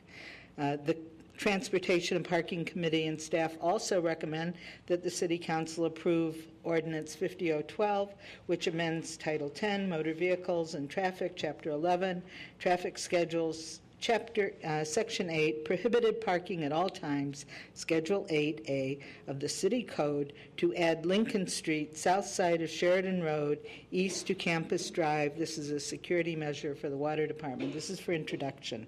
For introduction also is another recommendation by the Parking Committee that the City Council approve Ordinance 51-012, amending Title 10, Motor Vehicles and Traffic, Chapter 11, Traffic Schedule, Section 9, Prohibited Parking during certain hours on Davis Street. For introduction also is the sale of surplus property. We ask that you authorize the manager to publicly offer for sale various vehicles and equipment owned by the city through public auction. These are presently out of service or will be. For introduction also is the authorization of a lease agreement with the League of Women Voters for room 1030 in the Civic Center for the next year. The next item is a Class S liquor license. The local liquor commission and the committee recommend adoption of 59-012, which increases the number of Class S liquor licenses from 0 to 1 to permit issuance to Ward 8 LLC, 629 Howard. This is for introduction. The committee chair will will move for adoption of this after a request to suspend the rules. Item A11, the council is asked to approve a tax increment redevelopment plan and redevelopment project for the Dempster Dodge redevelopment area. This is for introduction. The committee chair will address this. There has been a request to suspend the rules and to move action on this tonight. The same with the next two items, Ordinance 56-012, which would designate Dempster Dodge redevelopment project area, TIF district of the City of Evanston, a redevelopment project area pursuant to the Tax Increment Allocation Redevelopment Act. This is for introduction. The committee chair will address this. Next, for introduction and action also, I'll move introduction and the committee chair will address it. Ordinance 57-012 adopts the tax increment allocation financing for the Dempster Dodge redevelopment project area. Next, for action, the local liquor commission commissioner recommends adoption of 49-012, which increases the number of Class C liquor licenses from 28 to 29 to permit issuance to NSB Ventures, doing business as the Alcove, 512 Main Street. Under Planning and Development, finally, Alderman Tendem.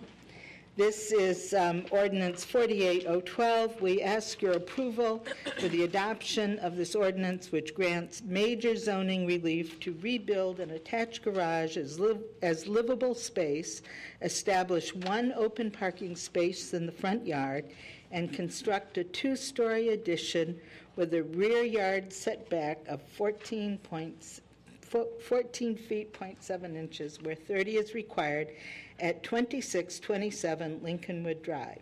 This is for action. With that, Madam Mayor, completes the consent agenda, and I move approval. Second. Thank you, Alderman Rainey. It's been moved and seconded to approve the consent agenda. Seeing no lights on for further discussion, City Clerk, would you call the roll? Alderman Braithwaite? Aye. Alderman Nguyen? Aye. Alderman Wilson? Aye. Alderman Holmes? Aye. Alderman Tindem? Aye. Alderman Rainey? Aye. Alderman Burris? Aye. Alderman Fisk? Aye. 8-0. 8-0, the consent agenda passes. Alderman Burris, Administration and Public Works. A10, ordinance 59-0-12, we ask for suspension of the rules. Second. It's been moved and seconded to suspend the rules. City Clerk, would you call the roll? Alderman Braithwaite. Alderman Nguyen. Aye. Alderman Wilson. No. Alderman Holmes. Aye. Alderman Tindem. Aye. Alderman Rainey. Aye. Alderman Burris. Aye. Alderman Fisk. 7-1. 7-1. It needs to be unanimous. Alderman Rainey. Madam Mayor, I'd like to ask the city attorney if there is a way to overturn a vote against the suspension of the rules. Madam Mayor, members of the council, Grant Farrar Corporation Council, under Rule 20.1, there appears to be no method, no procedural mechanism to do that, since a vote to suspend the rules under 20.1 is in and of itself its own vote. So really, I think the only way that this could be done again is to have a motion to suspend the rules a second time, but that really I don't see any other procedural mechanism under the rules. Thank you. Then, Alderman Burris. Sorry, A10, the committee asked for introduction of ordinance 59-0-12, increasing the number of Class S liquor licenses to permit issuance to Ward 8 LLC. Is there a second? Second. Thank you. It's been moved and seconded to introduce the ordinance. I already introduced it. And which, We didn't pass it, though, because well, it went through on the consent agenda, I believe. Okay. Sorry. I just want to make sure we're covering it. It's very introduced. A11, the staff asked for suspension of the rules for ordinance 55-0-12. Second. It's been moved and seconded to suspend the rules for ordinance 55-0-12, approving a tax increment redevelopment plan and redevelopment project for the Dempster Dodge redevelopment area. Alderman Wilson.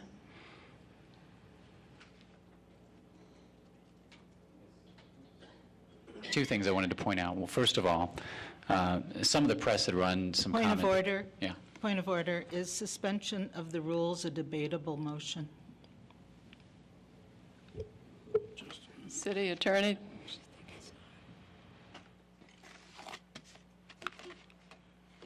I'm pulling up the council rules right now.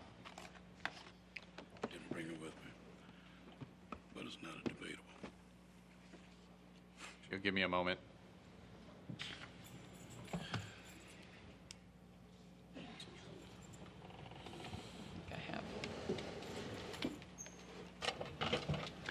I don't need to debate it either if we want to just take the vote. It's non-debatable. It's non-debatable according to the city clerk. Who? Okay. Where'd you find it, Rodney? Okay. All right. City Attorney, are you still looking? I'm in concurrence with the clerk. Thank you. All right. It's non-debatable, so. Can I have a point of information then? I have a point of information also. All right. Madam Mayor, is a motion to suspend the rules, can that be reconsidered at the same meeting at which it was defeated? I have Robert's Rules of Order pulled out, so.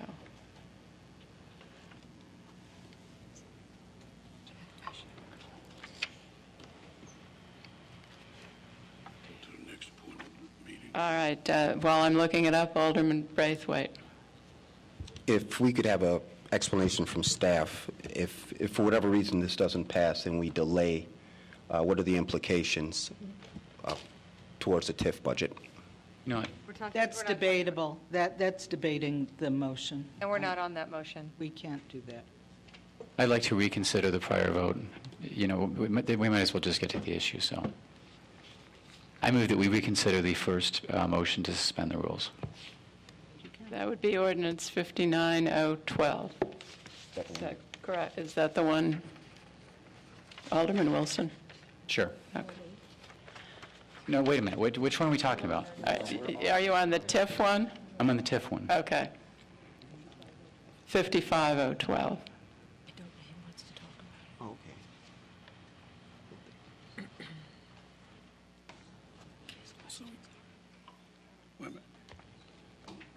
All right. Wait, okay, wait a minute.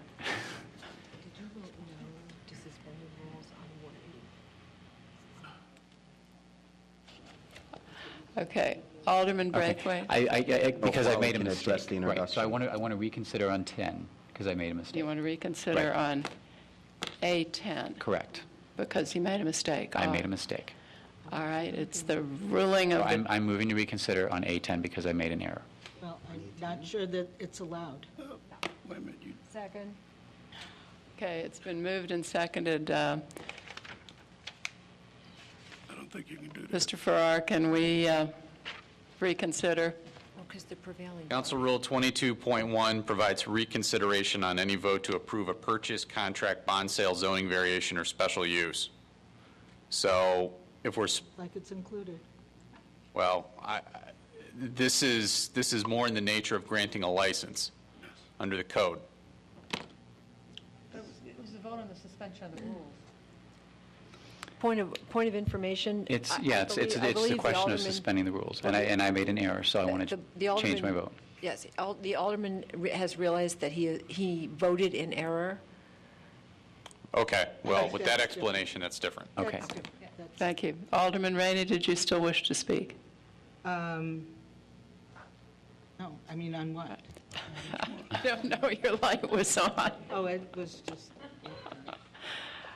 All right.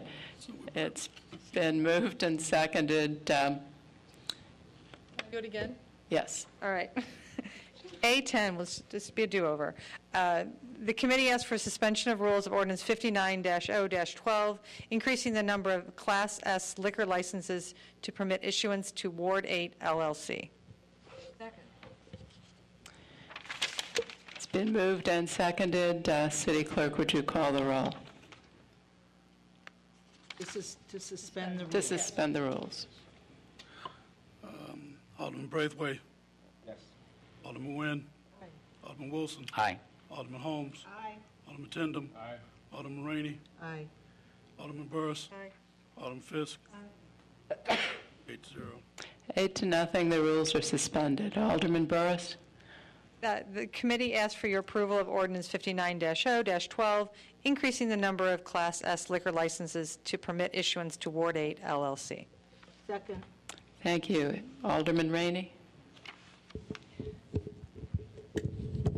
Madam Mayor, I would like to explain why we're asking to suspend the rules. As you know, I asked for this, for the liquor hearing to consider this license several weeks ago, but because of issues with Evanston First Liquor and the keg, and there was a full agenda at other meetings. So this meeting really is a couple of weeks after week one. One of the problems here is, which I never understood before, but once you get an Evanston liquor license doesn't mean you have a license necessarily. You have to then go to the state. And we have talked to people with experience who have applied for state licenses and received them, that it is very arbitrary. It can take from anywhere from 1 month to 3 months to get a state liquor license. And there's no explaining it. It has nothing to do with the complexities of the license or anything. So that is why we're asking for a suspension of the rules. The neighbors of the Ward 8 wine bar and small plates eatery do support this liquor license. So thank you for approving the suspension. Thank you. All right. City Clerk, can you call the roll for an action vote on ordinance 59-012? Alderman Braithwaite. Aye. Alderman Nguyen. Aye. Alderman Wilson. Aye. Alderman Holmes. Aye. Alderman Tindem. Alderman Rainey. Alderman Burris. Aye. Alderman Fisk. 8-0. 8-0, the motion passes. Alderman Burris. Aye. A11, Ordinance 55-0-12, approving a tax increment redevelopment plan and redevelopment project for the Dempster Dodge redevelopment area. The staff has asked for suspension of the rules. Thank you. It's been moved and seconded to suspend the rules. City Clerk, would you call the roll? Alderman Braithwaite. Aye. Alderman Nguyen. Aye. Alderman Wilson. No. Alderman Holmes. Aye. Alderman Tindem. Aye. Alderman Rainey. Aye. Alderman Burris. No. Alderman Fisk. Aye. It fails. 6-2, the motion fails. Alderman Burris. A12, Ordinance 56-0-12, designating the Dempster Dodge redevelopment project area, TIF district of the City of Evanston, a redevelopment project area pursuant to the Tax Increment Allocation Redevelopment Act. The staff has asked for suspension of the rules. Second. It's been moved and seconded to suspend the rules. City Clerk, could you call the roll? Alderman Braithwaite. Aye. Alderman Nguyen. Aye. Alderman Wilson. No. Alderman Holmes. Aye. Alderman Tindem. Alderman Rainey. Aye. Alderman Burris. No. Alderman Fisk. Aye. 6-2. It fails. 6-2, the motion fails. Alderman Burris. A13, Ordinance 57-0-12, adopting tax increment allocation financing for the Dempster Dodge redevelopment project area. The staff has asked for suspension of the rules. Second. Thank you. It's been moved and seconded to suspend the rules for Ordinance 57-012. City Clerk, would you call the roll? Alderman Braithwaite. Aye. Alderman Nguyen. Aye. Alderman Wilson. No. Alderman Holmes. Aye. Alderman Tindem. Aye. Alderman Rainey. Aye. Alderman Burris. No. Alderman Fisk. 6-2. Fails. 6-2, the motion fails. Alderman Burris, does that complete your report? That does complete my report, Madam Thank Mayor. you.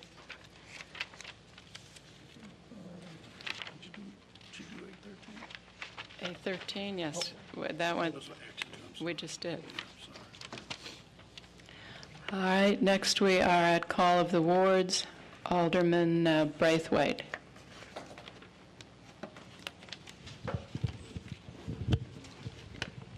I just want to quickly thank the residents that came out in support of the TIF. Thank you to Scott Enbinder for your presence here this evening, as well as the city staff that worked to answer the questions from the last council meeting. I'd also like to announce June 14th, the second Thursday of the month, we'll be hosting our second ward meeting. At that meeting, you'll have an opportunity to meet Mr. and Miss Johnson, the new owners of Chicago Chicken and Waffles, and ask any questions. In addition to that, we'll hear from the staff of the Evanston Police Department and their plans for the ward to deal with the summer activities. We'll also have two community discussions, one a follow-up conversation regarding the TIF, and finally we will receive a presentation from a Leadership Evanston group regarding Veolia. Thank you, Madam Mayor. Thank you. Alderman Nguyen. Very briefly, Madam Mayor, I want to congratulate the soon-to-be graduates of Evanston Township High School, class of 2012, which include the son of one of our aldermen, Dylan Blanchard. So they graduate this coming Sunday, and I wish them all a wonderful graduation day. Thank you. Alderman Wilson. Thank you. I want to thank Park School and the Evanston Special Recreation for inviting me to the Special Olympics Young Athletes culminating event today at Park School. A very inspiring event, and it was very interesting to see the incredible work that's being done there with these kids. So I appreciate that opportunity to be present for that. Thank you. Thank you. Alderman Holmes. Thank you, Madam Mayor. I'd just like to first thank the city staff for getting us through another Diller Day this past weekend, and we're still all here. We're still here on the lakefront in Evanston. I also wanted to express my sympathies to Mr. George Mitchell and his family on the loss of his wife, Patricia Mitchell, who was a former principal at Betsy Rhodes. Services for her will be this Saturday at St. Mark's at 11 a.m. And also just wanted to add and express my sympathy to the family of Roosevelt Brew Alexander, who served this council from March, I believe, 1970 to January of 1982. Brew was a colorful person and services this Friday. I'm sure some of us would love to hear the stories and things that will be told. But to Janet Alexander Davis Cole, Janet Cole Alexander Davis, and Michael and Maurice Sharita, and to all his sibs, I have my deepest sympathy. Thank you. Thank you. Alderman Tandem? No report tonight, Mayor. Thank you. Thank you. Alderman Rainey? Thank you, Madam Mayor. Just wanted to invite all the members of the council and the community to come to Best Buy tomorrow morning at 9:30, where we're going to have a presentation by Best Buy to the city of all the appliances for 631 Howard Street. They were donated approximately $10,000 worth of appliances. I also want to comment on, well, we don't respond during citizen comment. I can respond now. There is a falsehood being repeated over and over, and sometimes I fear that when you hear things enough times, you're going to start believing it. There is no giveaway at 629, 631 Howard. The people who are going to be running the wine bar have signed a lease to rent to own. They are going to pay for the renovation of the units upstairs, for the money put into the renovation of the wine bar, and for the price we paid for the building. So this is not a giveaway. You know, we did give $100,000 to Gordon Foods. We're buying $2 million worth of property on Chicago Avenue, but there's not a giveaway on Howard Street. So I just want to correct that. Also, this weekend, we had an issue in the 8th Ward where parking is a problem, as it is in the 3rd Ward and many other wards. We had a family who parked their car, who had another car come and park behind them, barely an inch to spare, and then a car parked in front of them with barely. They were unable to move their car for the entire holiday weekend. The police were called, came over, we got the license plate of both cars in front and in back. We were unable to locate those people, and the police said, we have no laws regarding parking too close and making it impossible for somebody to move their car. So I would like to make a reference to Administration and Public Works, not the Parking Committee, because this is not a parking problem. This is another kind of a problem.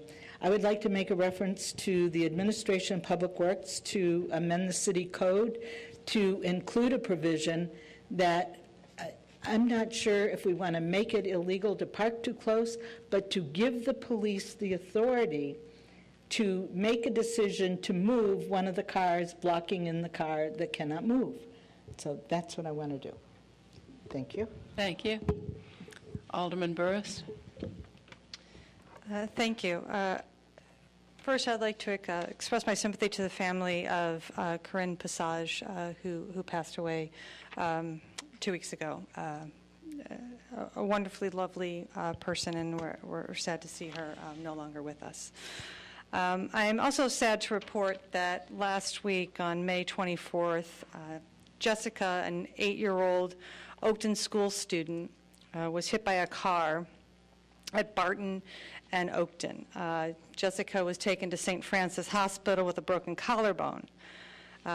My frustration and why this saddens me so very much, not just because there's an 8-year-old that was hurt, which is very serious coming from a mother, is that the city for too many years has known of the problems of pedestrian safety on Oakton for our children that attend the 3 schools on Oakton, and the many that play in the several parks along Oakton. This has shaken me because I've implored the the Public Works Department and the City Council to take pedestrian safety on Oakton seriously and to take measures to make it better for us. We knew this was a problem. I've recently gotten a call from a parent that has a child that plays lacrosse at the park right next to Chute. And many of the students cross at Florence and Oakton, and he said, somebody's going to get hit. I'm like, I know it's a problem. I've asked for crosswalks. I've asked for bump outs. I've asked for reduced speed, and those things have unfortunately not been implemented. I've encouraged that gentleman who happens to live in the 3rd Ward, to reach out to his alderman and to talk to the other parents to reach out to their alderman. He called me because he knows me and said, it's the 9th Ward, why aren't you doing something? I said, I'm doing everything I can to help kids be safer on Oakton, and I need other aldermen's helps to do that. So in the future, I hope you keep that in mind when we're talking about reducing speed across the city, that we keep Jessica in mind, we keep the lacrosse players in mind, we keep the soccer players at James Park in mind. It doesn't cost that much to put in an extra crosswalk or a pedestrian stop sign in the middle of the road, or to put in even temporary bump outs. You put in those cones. I think we have them installed on Church Street, so we can't let people make right-hand turns by the viaduct. It doesn't cost that much money to do that. I'm not asking, I very rarely ask for anything to be spent in my ward that's not mandatory. I'm asking for some money to put in more crosswalks, to put in more middle-of-the-road signs, to put in these temporary bump outs, and to seriously consider lowering the speed limit across the city. We have a lot of kids out there. Thank you. Alderman Fisk. Thank you, Madam Mayor. I'd like to invite everyone to attend the next quarterly First Ward meeting on Tuesday, June 5th, from 7 to 9 p.m., as always, at the Evanston Public Library. So hope you'll all come and join us. Thank you. That concludes call of the wards. Would Alderman Wilson like to make a motion? Pursuant to 5 Illinois compiled statutes, ILCS 120/2A, I move that the City Council convene into executive session to discuss agenda items regarding personnel, collective bargaining, real estate, and minutes. These agenda items are permitted subjects to be considered in executive session and are enumerated exceptions under the Open Meetings Act. These exceptions are 5 ILCS 120/2A, C1, C2, C5, C6, and C21. Is there a second? It's been moved and seconded. All in favor say aye. Aye. Opposed? The ayes have it.